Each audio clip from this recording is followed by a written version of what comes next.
আসসালামু আলাইকুম। Sinha kitchen with village ফুডের নিমকির আরও একটি রেসিপিতে সবাইকে স্বাগতম জানাই। দেখুন নিমকিটা কত সুন্দর এবং পারফেক্ট হয়েছে। নিমকি বানানোর জন্য প্রথমে আমি একটা বোল নিয়ে নিচ্ছি এবং তাতে কিছুটা ময়দা নিয়ে নিয়েছি এবং হাফ চামচের মতো কালো জিরে দিয়ে দিলাম আর পরিমাণ মতো লবণ দিয়ে দিলাম। এবার সম্পূর্ণ শুকনো উপকরণগুলোকে খুব ভালোভাবে মাখিয়ে নেব। এবার 2 থেকে 3 টেবিল চামচের মতো সয়াবিন তেল দিয়ে ময়দাটাকে খুব ভালোভাবে ময়াম দিয়ে নেব। ময়ামটা যত সুন্দর হবে নিমকিটাও ভালো হবে। ময়দাটাকে মাখানোর পর হাতের মুঠোয় নিয়ে চাপ দিলে দেখবেন দলা পেকে যাচ্ছে। এই পর্যায়ে বুঝতে হবে ময়াম দেওয়াটা হয়ে গেছে। তারপর অল্প অল্প করে পানি দিয়ে ময়দার ডোটাকে তৈরি করে নিতে হবে।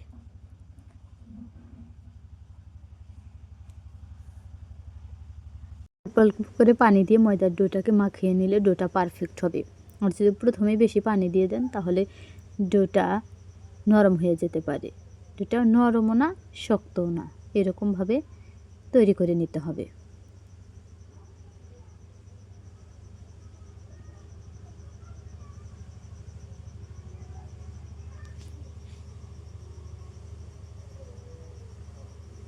ডোটা তৈরি হয়ে গেছে। এ পর্যায়ে একটা বাটি দিয়ে ডোটাকে ঢেকে 10 থেকে 15 মিনিটের জন্য রেস্টে রেখে দেব।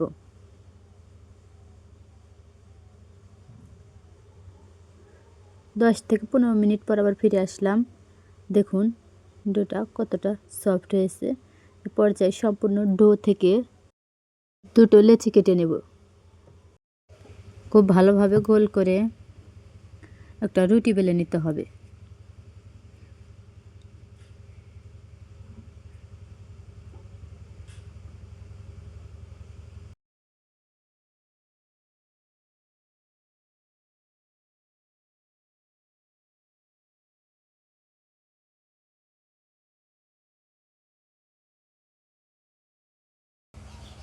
রুটিটা বেলে নিয়েছি, দেখুন বেশি মোটাও না আবার পাতলাও না। এবার ছুরির সাহায্যে রুটিটাকে লম্বা লম্বি করে কেটে নিতে হবে।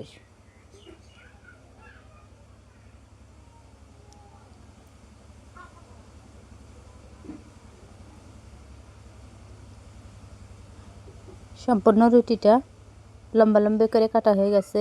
এই পর্যায়ে আবার কোনাকুনি করে কেটে নিলেই নিমকির শেপ তৈরি হয়ে যাবে।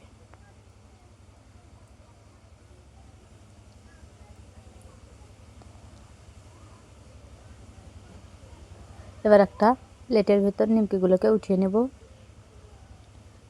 এরপর চুলায় একটা প্যান বসিয়ে তেল গরম করে নিয়েছি এবং আগে থেকেই তুলে রাখা নিমকিগুলো দিয়ে খুব ভালো করে ভেজে নিতে হবে। একটু সময় নিয়ে লাল লাল করে ভেজে নিতে হবে।